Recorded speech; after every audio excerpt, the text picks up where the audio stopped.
حضرت رابعہ بصریہ بہت بڑی نیک خاتون تھی. ان کے والد صاحب کا نام تھا اسماعیل. یہ بھی بہت بڑے بزرگ تھے, بڑے بزرگ تھے.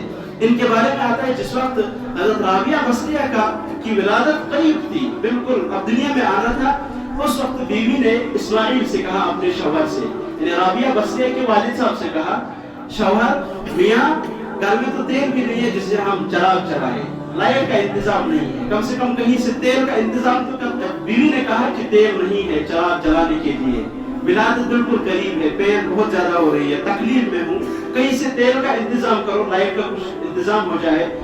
تو انہوں نے ایک عہد کیا تھا, یہ بزرگ ہیں اللہ سے مانگتے ہیں اور ہم آج بزرگوں سے مانگ رہے ہیں.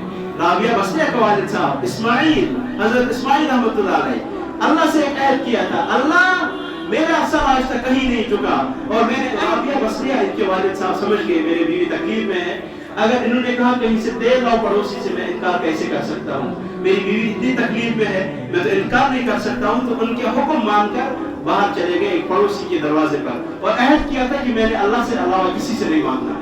دروازے کو آہستہ دستک دی, واپس آ گئے. بیوی سے کہا کہ میں نے دستک دی تھی لیکن دروازہ نہیں کھولا. وہ تو آہستہ دستک دی تھی, اس سے کیا ہوتا ہے, کہا دروازہ نہیں کھولا. بہرحال حضرت رابعہ بصریہ کی ولادت ہو گئی. توحید کے پکے ہیں. اب دیکھیے اللہ نے مدد کیسی کی.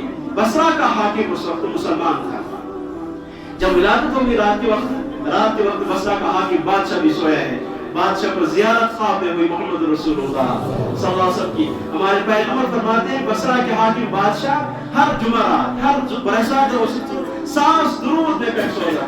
آج آپ نے درود نہیں بھیجے, آج آپ کا جرمانہ ہے کہ 1000 درہم میرا فلاس لے کر جاؤ, 1000 درہم. یہ وہی اسماعیل حضرت رابعہ بصریہ کے والد صاحب. اب بادشاہ صبح بیدار ہو گیا تو چلا گیا, خادموں سے کہا کہ 1000 درہم نکالو.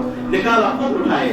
تو خادموں نے کہا حضرت آپ کیوں اٹھاتے ہیں؟ کہا مجھے نوکر بنایا ہے محمد رسول اللہ صلی اللہ علیہ وسلم نے, اسماعیل کا, رابعہ بصریہ کے والد صاحب کا. اب چل رہے ہیں, دروازے کو دستک دی, اسماعیل باہر نکلے, رابعہ بصریہ کے والد صاحب جب باہر نکلے دیکھا بادشاہ, اس کے ساتھ لشکر فوج ہے, تو ڈر گئے. انہوں نے کہا ڈرو مت, مجھے آپ سے